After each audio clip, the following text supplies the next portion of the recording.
చిత్ర పరిశ్రమలో విషాదం చోటు చేసుకుంది.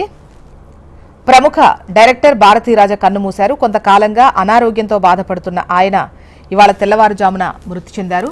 1941 జూలై 17న ఆయన జన్మించారు. తమిళ దర్శకుడు అయినప్పటికీ కొత్త జీవితాలు సినిమాతో ఇటు టాలీవుడ్లోకి అడుగుపెట్టారు. ఆ తర్వాత తెలుగులో సీతాకోకచిలుక, ఆరాధన, జమదగ్ని లాంటి సూపర్ హిట్ సినిమాలు తీశారు. తనదైన నటనతో ఎన్నో విభిన్న పాత్రలు పోషించి ప్రశంసలు అందుకున్నారు.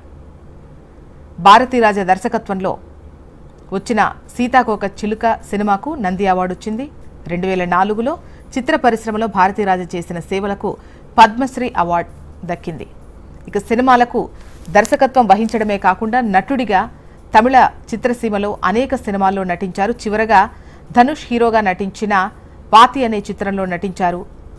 ఎన్నో తరాల దర్శకులకు స్ఫూర్తిగా నిలిచిన ఆయన మరణంతో దక్షిణాది చిత్రసీమ ఒక గొప్ప లెజెండ్ను కోల్పోయింది. భారతీరాజా మృతి పట్ల పలువురు సినీ ప్రముఖులు, అభిమానులు దిగ్భ్రాంతి వ్యక్తం చేశారు.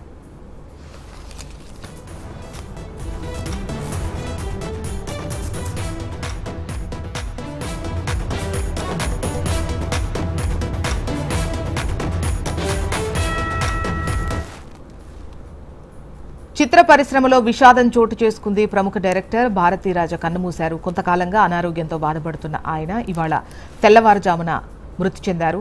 1941 జూలై 17న జన్మించారు. తమిళ దర్శకుడు అయినప్పటికీ కొత్త జీవితాలు సినిమాతో టాలీవుడ్లో అడుగుపెట్టారు. ఆ తర్వాత తెలుగులో సీతాకోకచిలుక, ఆరాధన, జమదగ్ని లాంటి సూపర్ హిట్ సినిమాలు తీశారు. తనదైన నటనతో ఎన్నో విభిన్న పాత్రలు పోషించి ప్రశంసలు అందుకున్నారు. భారతీరాజా దర్శకత్వంలో వచ్చిన సీతాకోకచిలుక సినిమాకు నంది అవార్డు వచ్చింది. 2004లో చిత్ర పరిశ్రమలో భారతీరాజా చేసిన సేవలకు పద్మశ్రీ అవార్డు దక్కింది. సినిమాలకు దర్శకత్వం వహించడమే కాదు, నటుడిగా కూడా తమిళ చిత్రసీమలో అనేక సినిమాల్లో నటించారు. చివరగా ధనుష్ హీరోగా వచ్చిన వాతి అనే చిత్రంలో నటించారు. భారతీరాజా ఎన్నో తరాల దర్శకులకు స్ఫూర్తిగా నిలిచిన ఆయన మరణంతో దక్షిణాది చిత్రసీమ ఒక గొప్ప లెజెండ్ను కోల్పోయింది.